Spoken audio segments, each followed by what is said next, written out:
Gym Santhosh വധക്കേസ് പ്രതി സാമുവലിന്റെ മാതാവിൽ നിന്ന് പണം തട്ടിയ സംഭവത്തിൽ RYF നേതാവ് പുലത്തറ നൌഷാദിനെതിരെ സംഘടനാ നടപടി.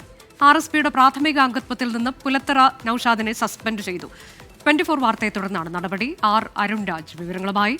അരുൺരാജ്, 24 ആണ് ഇന്നലെ ഈ വാർത്ത പുറത്തുവിട്ടത്. പോലീസ് ഉദ്യോഗസ്ഥരുടെ പേരിലുള്ള പണം തട്ടലായിരുന്നു. സംഘടന എങ്ങനെയാണ് ഇടപെട്ടിരിക്കുന്നത്, നടപടി കൈക്കൊണ്ടത്?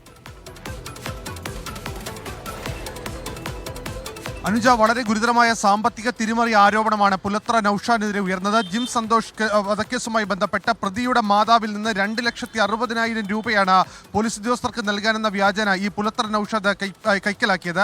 തുടർന്ന് ഈ പണം ആവശ്യപ്പെട്ടപ്പോൾ നൽകാതെ വരികയും ഈ ഒടുവിൽ പ്രതി പിടിയിലാവുകയും അടക്കമുള്ള സാഹചര്യം ഉണ്ടാവുകയും ചെയ്തു.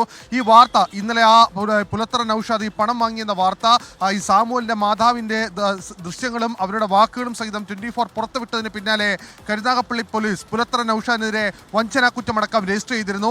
ഇതിന്റെ അടിസ്ഥാനത്തിലാണ് ഇപ്പോൾ RSP ഈ പുലത്തറ നൌഷാദിനെ RSPയുടെ പ്രാഥമിക അംഗത്വത്തിൽ നിന്ന് ഈ സസ്പെൻഡ് ചെയ്തിരിക്കുന്നത്. RYFന്റെ ദേശീയ ജോയിന്റ് സെക്രട്ടറിയാണ്.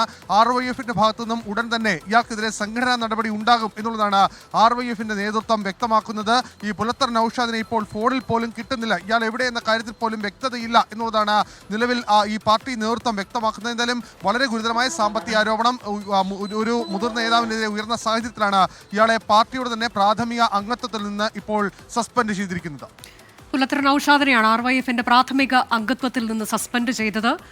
ജിം സന്തോഷ് വധക്കേസിൽ പ്രതിയുടെ മാതാവിൽ നിന്ന് പണം തട്ടി എന്ന ആ കേസിലാണിപ്പോൾ നടപടി.